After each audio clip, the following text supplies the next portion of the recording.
Les démonstrations présentées dans cette émission sont exécutées par des professionnels. Ces démonstrations sont dangereuses et peuvent impliquer la manipulation de matière à haut risque. Elles ne doivent en aucun cas être exécutées ou imitées.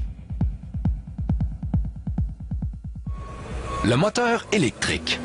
Il transforme l'électricité en puissante rotation capable de faire tourner des machines comme des convoyeurs ou des pompes. Il est tellement fort qu'il peut soulever des objets 2 fois plus lourds que lui à 3 mètres dans les airs en 1 seconde. Mais ce qui est vraiment incroyable, c'est qu'il n'y a aucune composante mécanique à l'intérieur du moteur. Pour créer une rotation puissante, il n'utilise rien d'autre que des aimants. OK, c'est incroyable, mais comment ça marche? Le moteur électrique. Seulement 2 composantes principales. Le stator et le rotor. Le rotor est la partie qui tourne et qui est fixée aux machines comme les scies et les pompes. Le stator fait tourner le rotor en accomplissant 2 exploits incroyables. D'abord, le stator génère un courant électrique dans le rotor, sans qu'aucune pièce n'entre en contact avec une autre. Ensuite, le stator fait tourner le rotor sans qu'aucune autre pièce ne bouge. Incroyable! Pour comprendre, faut casser.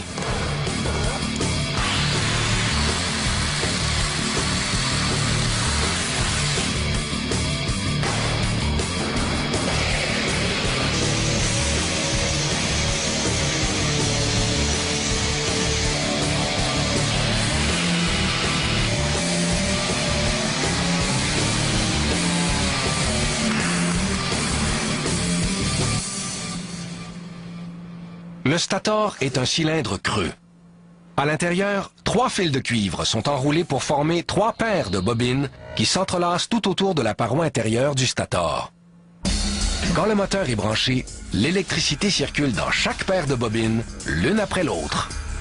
Et c'est là que se trouve la clé. Quand un courant électrique passe dans une bobine de cuivre, la bobine devient un aimant, un électroaimant. Avec ces 3 paires d'électroaimants, le stator peut faire circuler assez d'électricité pour alimenter le rotor. Voici comment. Le rotor est un cylindre plein installé dans la cavité du stator. Intégré à sa surface, il y a une série de barres d'aluminium hautement conductrices. Pour alimenter le rotor, les aimants du stator doivent faire circuler l'électricité dans ces barres d'aluminium. Pour faire ça, les aimants doivent être en mouvement à proximité des barres. Cool! L'affaire, c'est que les bobines ne bougent jamais, parce que le stator ne bouge jamais. OK, alors, comment les barres peuvent être en mouvement si le stator ne bouge jamais? Réponse, le stator doit simuler le mouvement. Ces paires de bobines de cuivre deviennent des aimants seulement quand l'électricité circule dedans. Le stator n'envoie jamais d'électricité dans les 3 paires en même temps. Il les allume et les éteint l'une après l'autre. Elles deviennent des aimants l'une après l'autre en se chevauchant tout autour de la face intérieure du stator. Les aimants simulent le mouvement d'une paire d'aimants qui tourne le long de la paroi intérieure du stator. C'est comme des aimants fantômes qui volent autour du rotor à une vitesse de 30 tours par seconde, donc 1800 tours minute. Ces aimants fantômes génèrent l'électricité dans les barres d'aluminium du rotor sans bouger d'un pouce.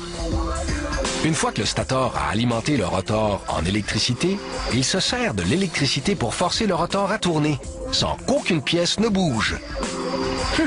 Pas évident. Les 3 paires de bobines de cuivre sont disposées directement l'une en face de l'autre sur la face intérieure du stator. Chaque fois que l'électricité circule dans une paire, ça crée un champ magnétique. Ça veut dire que le courant électrique qui passe dans certaines barres d'aluminium passe à travers ce champ magnétique. Le courant ne peut pas rester là. La force du champ magnétique pousse le courant qui circule dans les barres d'aluminium vers l'extérieur. Le courant se déplace, les barres aussi et le rotor aussi. Comme chaque paire de bobines de cuivre est magnétisée l'une après l'autre, ça provoque une réaction en chaîne. Ça pousse sur les barres et c'est ça qui fait tourner le rotor. Le moteur électrique est un miracle au cœur de plusieurs machines industrielles. Il transforme l'électricité en force de rotation qui fait tourner les gros scies industriels, les pompes et les convoyeurs. Et il fait ça avec seulement 2 composantes. Et encore plus incroyable, ces composantes ne se touchent jamais. Pas besoin puisque la puissance des électroaimants est là. Le moteur